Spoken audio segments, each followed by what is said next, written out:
You're listening to Through Concrete. New listeners, welcome to the community. Returning listeners, welcome back. You already know the flow. Now, we're here to move the needle forward by finding out where we've been, where we're going, and what we're doing. Together, let's make a breakthrough.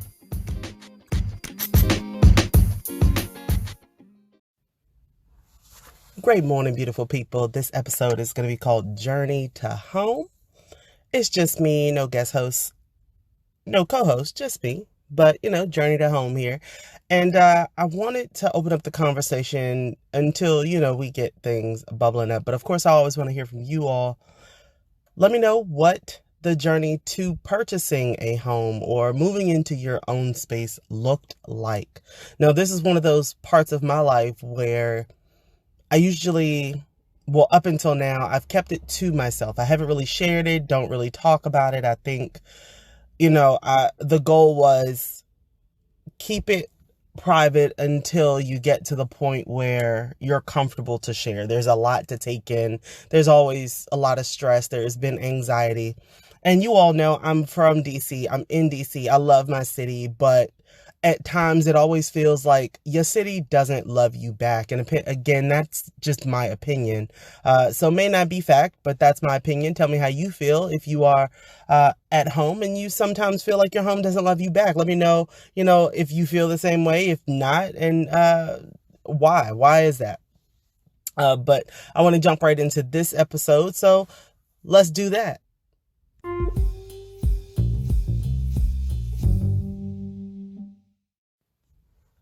Now, again, this episode is called Journey to Home, and you're going to hear a couple of things in the background. I am outdoors. I needed to step outside for a bit just to get myself together, and I don't know, how out there this episode is going to get, but, nonetheless, I want this episode to really just get to people who may feel the same way I'm feeling, and that's really the point here.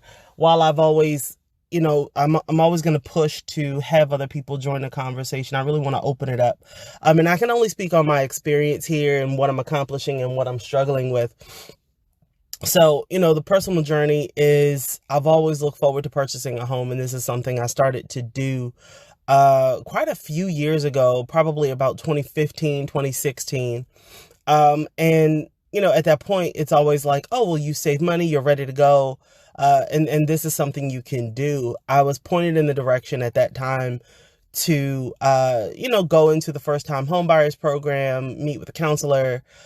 We were referred to a program, and that's why I'll share the program because I'm going to talk about the experience.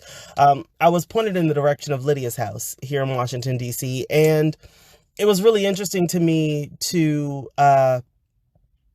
meet with a woman at the time, Miss Queen, who was phenomenal. She was firm, she was thorough, she took her time, she was patient with my husband and I about the things that we needed to do. And collectively, there were things that he had not shared with me that we needed to address, and we needed to be on the same page with moving forward, while at the same time, there were lessons that I needed to learn and I needed to address poor spending habits at that time. While I understood my money, I understood how to move and reach my end goal, because I guess our upbringings were a little bit different in how we had built relationships with money. We had to be on the same page moving forward about how to be successful in purchasing a home. And so for that, our counselor at that time, Miss Queen, was phenomenal. She was absolutely phenomenal. Over time, we did address a lot of the concerns that she had. We had gotten to a place that was really stable. It did take us quite a lot of time, and that was in 2015, I want to say 16, 17, because there was a lot going on with family, and so we had not purchased at that time. We were still looking, we were still working, to address financial things and just trying to get our salaries to the point where we felt like this would be a really sufficient goal, especially here in DC. And we're probably going to have that conversation too, because you talk about affordable housing. I don't know who came up with the word affordable, but affordable for whom and what that needs to look like. But, we continued to push forward. We continued to move. We wanted to do this. And we ended up moving forward with going back into that program a little bit later. I want to say about 19, like before the pandemic hit. We had already started the program. We had already like prepared everything. And we ended up with a different counselor. Like it was really interesting. We ended up with a different counselor who was very familiar with Miss Queen. And the interesting part was, because we were coming in as a couple, it was shared with us, like, this is why we were assigned to her as a counselor. The second counselor, her name was Miss Bent. And I mean, I'm really clear. I don't want anybody to go out looking for these people, unless it's to be polite to them, get their perspective, or they're going to have their own, their own point of view or their own opinions. But the second counselor we had was Miss Bent. And having to work with her was a little bit different. However, she was very polite. She wasn't as thorough, but she was polite. Less informative, less engaged, but she was polite. And it was really interesting because it was almost like we had to do a lot of the prompting of communication. And for us, it was, we are going through this process for the first time. We are trying to figure out what this is like. There were 2 workshops that are required to be taken, and you take the first one, with Lydia's House anyway, when you first get there, and that's how you get the first certificate, and that's absolutely fine. It was great. It was 1 day long. You ask a bunch of questions. The issue I was having, though, it was like you're front loaded and you're overloaded with information, and you're expected to then take that and just kind of work along with it. And when you have a counselor who's not really working with you and not really engaged with you, it becomes a real challenge to kind of figure out how you're supposed to be moving and how you're navigating. We then moved into the space really quickly, actually, to then move forward and purchase a home. And actually that took place in 2020. And then 2021. And so we were in this awkward space of like, okay, great. We could submit all the paperwork. We're preparing for underwriting. And all she said was, oh yeah, we're submitting your paper for the underwriter. They're going to be drafting your notice of eligibility. There's nothing else you need to do here. Just, you're great. You're good. And there's one thing that a friend of mine, I'll just say first names only, that a friend of mine, David, actually shared with me years ago. If it isn't in writing, it doesn't exist, right? And so early on in this kind of relationship, I had learned with her, if it's not in writing, it doesn't exist. While she was very polite, she didn't like to respond to emails. And so I found myself, and my husband found himself, having to have a conversation with her and then send an email actually recapping the whole conversation, and then trying to get her to respond to at least like just cement the fact that we even had the conversation. We submitted everything. We were approved. We were cleared to move forward. We were really excited around this time. And this is all, keep in mind, while housing markets are moving. The housing market is really, really good. This is like maybe, I want to say spring of 2021. Actually, not even spring. This is still winter because it was really, really cold. And we were supposed to be done by summer. We submitted everything, and I know my timeline's a little bit off here, but we submitted everything. We were approved to be done in a few months. And so the reason my timeline is a little off is because I remember getting emails around submitting documentation. We were supposed to receive what's called the notice of eligibility from Lydia's House or from the program over the summer, actually. And we didn't get anything from her. She didn't even reach out. She didn't talk to us. She didn't say anything. All she said was 4 to 6 weeks. We checked in. We marked our calendars. I started checking in with her, started reaching out. I got nothing. She wouldn't respond to emails. Again, by this being new for us, we were hoping for some communication, or at least through email, a notice. We would be able to call Lydia's House. We'd be able to call and reach out and figure out, hey, what are the next steps? What could we expect? And what's next? Now, for us, we didn't want to be neurotic. We didn't want to we didn't want to assume anything. And purchasing a home is a really big deal, especially when you're trying to expand your family or grow your family or just find space to cement. It's not one of those things where, you just deal with it, right? So for us, it was, we really want to take this seriously. First of all, home ownership among African Americans is growing, and we want to make sure that we're a part of that, and we want to cement our own foot in building our assets. And so this would be really important for us, but we want to do it right. And with an organization like Lydia's House that had been spoken about so highly, we would expect better quality. Nonetheless, though, we had submitted everything and nothing. She simply shared, it's being reviewed. It's being reviewed. I submitted it. It's being reviewed. It got to the point where, and I always don't believe in jumping the line. And when I say that, that just means I don't want to just go directly from 0 to 100. So I felt like, okay, we'll go and reach out to her supervisor. Maybe she's going through something, and it would be helpful if I reached out to her supervisor and maybe he could help mediate the situation. And understanding that, the space that we're in, she could probably do with the guidance. So why not? And the tone of the email really spoke to like, hey, not sure if she's going through something, but I want to be mindful of that. We did submit our documents, and I want to understand what our next steps are, being that this is time sensitive. He did not, the program manager of Lydia's House, take the time to really sit with her and share that. What we received, moreover me, because at the time my husband was at work and I had taken some time off, I received an angry phone call from Ms. Bent saying that I was attacking her character, that I was saying that there was something wrong with her. There was nothing wrong with her. She was okay. He did not get involved. He did not engage. He never spoke to me. He never did any of those things. He sent me a response email sharing that he would deal with it, and that he apologized for what had happened, and that he would follow up with me on Thursday, or he picked a day out of the week. However, I never spoke with him at all. I just received an angry phone call from her that I wish I would have recorded. From there, the relationship just continued to sour to the point where she just stopped responding.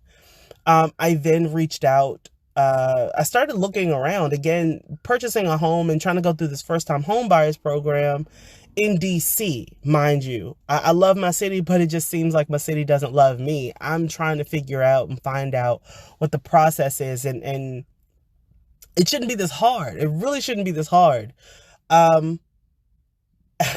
And you don't want to be selective or biased sometimes about why you're selecting different things. It shouldn't be determined by the color of the people or the neighborhood that the programs are in, because people oftentimes will work to try to make the programs the best possible. And we sometimes overlook programs because of the color of the person who's running it, or because of the neighborhood that the programs are in. And, you may disagree with me, and that's absolutely okay. Share that with me as well. But I just want to be very clear that while we may not admit it, that's really what it is sometimes. But I really started to feel negatively about this experience and what we were going into. So much so that times started to get harder for all of us in the midst of a pandemic, between the bills, just feeding family, kids being home, restless. We're taking care of my mom. My husband's also taking care of his family at the time. Emotions are running high. And what do you do, right? It's so stressful. It got so bad that I ended up finding out that, Washington Urban League did the underwriting. And from that, they tried, but it didn't get anywhere. And me being me, I was like, you know what? I'm just not. I can't. And I directly just reached out to someone at DHCD, which in the district, that's the Department of Housing and Community Development. And they oversee those programs to make sure that they're doing what they're supposed to be doing, just at a high level. And it took a little bit of digging, but I reached out to them. And within a matter of minutes, honestly, things started to move. But it should not need to work that way. It shouldn't need to work that way for somebody just trying to navigate this space. And again, this is me not trying to jump the line and just move in the direction that you're supposed to move. I should not have had to do that. I should not have had to do that. And so to hear others' experience of needing to put their faces, up against the wall and really push and yell and scream to be seen, heard, and understood, that they deserve a place in the district that is truly affordable and that mirrors the income that is truly received in the district, is painful. It's painful that, currently I'm still not in a home, because I've been to a few lenders, and it's sad that we have people who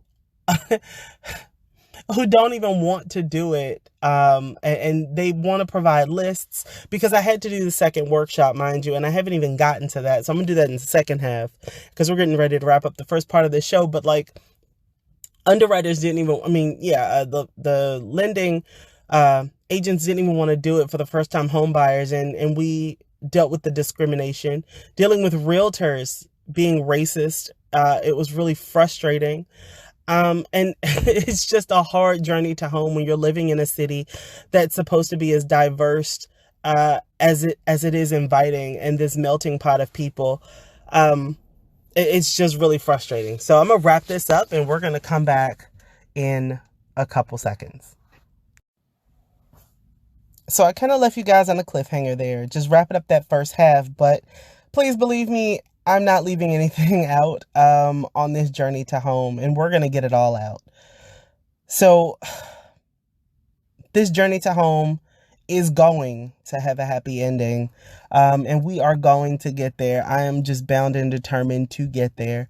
But I don't want anybody to feel like they're not going to get there. And one of the things, just sitting here now in 2022, as we're approaching, being in the midst of spring, and we're approaching May, the mayor here, she has proposed for fiscal year 23 this pathway to home ownership, specifically for Black families. And it's a bit infuriating for so many reasons, because it's not as though she didn't know this. It's not as though she did not understand that this needed to be addressed. She understood the disparity. It's different when you're on the ground level, and it's different when you're kind of in stasis, sitting in a space where you can see all around you, and you recognize what's happening, how people are being shifted. Others may say, the area is being gentrified. And the term gets moved and used fluently, interchangeably. And I do understand that, things will change. Areas need to grow. There is economic development. It does need to take place. It does need to happen. But with it, we're not developing people. We're not moving everything at the same time. And change takes time, and people have to really understand and buy into that change. And when they don't, they fall behind. And we understand that people are going to make the choices that they make, and we have to respect that. And so with it, how do you move and use the system to your advantage? A lot of us, we often will say, I want things to be fair. Well, who doesn't want things to be fair? But when things aren't happening, what do you do? When things aren't moving, what do you do? This conversation right here today is about my journey to home, purchasing a home, and making sure that, we can get to where we need to be successfully, and we're okay with that. And we're ready to take on the next chapter of our lives and our success. But the challenge in doing so is we've had these negative experiences pushed upon us by Lydia's house. We've had these negative experiences pushed upon us by dealing with lenders who were referred to us. However, we were treated in ways where we would hope no one would ever be treated. We were treated by realtors we would hope would never treat people the way that we were treated. And honestly, most would be discouraged. However, where can I find a positive outcome here? My positive outcome is going to come from identifying what I've learned and taking that and shifting that to power. I know what not to do. I know how not to move. I know what questions to ask. And I'm a bit beaten up about it. I'm very emotional about it. I don't have what I had before, but I'm here now. That's the power I'm speaking. I'm speaking through a lot of pain. I'm gonna be very honest with you, but it's pain that it's pain that's built up after dealing with these experiences, and the passion that I have to make sure that other people don't have to deal with or go through this. In dealing with Lydia's house, we tried to get through this whole workshop, and I think that took place in like September or October or whatever it was, of last year, 2021, because we found out that our housing counselor did not even submit our application after we submitted all of our documents to her. We found out that she didn't submit our application until 3 months after we gave her everything. She signed off on it. We signed off on it. We found out through 2 other parties who were to complete the underwriting and validate everything. We found out from them that she had not done her part. And it was discouraging. It was just truly discouraging because the housing market is moving. Property values continue to change. And of course, in the district, you cannot purchase a home that is affordable. And right now, it is just so hard to do that and in a way that is sufficient for my family. Our housing counselor specifically, midway through this, we just simply received an email from her saying that she was no longer with the company. She was no longer with Lydia's house, and that we would receive a call or email from our new counselor. As of today, we've received nothing from Lydia's house. We tried to attend the second workshop when she started hollering at us, and she called us a couple times before she departed from Lydia's house to share with us that we needed to take the workshop. We started taking screenshots to share that, no, we didn't. There were no workshops available. There was nothing for us to register for. She never told us to do this before. She never was clear with us about what the next steps would be. She started trying to clean up her story and try to backwalk a lot of things that she did or didn't do. And again, I had to fall back on, if it's not in writing, it didn't happen. And it was just so frustrating. And so I didn't know what to do. I didn't know how to handle it. My husband was like, let's keep it all in writing. Let's figure this out. But, he's ultimately letting me take the lead here, and I just want to keep it in writing. The program manager of Lydia's house is just, I don't understand where his end goal is. He comes off publicly in the workshops proud and empowered and empowering to those listening to him, and he's good public facing. However, I think behind closed doors, he honestly is not getting it. He doesn't understand. And sometimes we do lose sight and disconnect ourselves from those who are coming up in the rungs and what their journeys are like and what they're going through. And sometimes we become desensitized to it after we've moved up or we've moved past it. I think, honestly, it would do him some good to be reflective in that space if this is the work he's choosing to do as a nonprofit organization. Just to remember, very honestly, what he's doing and the goals he's working to achieve and the people he's serving. The work that DHCD is doing here in the district, I would say I appreciate them. However, I think, to be clear, as a resident, I want to speak in this space as a resident. Um, we got to do a better job of sharing with residents how to hold these programs accountable. It doesn't do us any justice to simply allow the programs to engage the way they do with residents, because where does conflict resolution come in?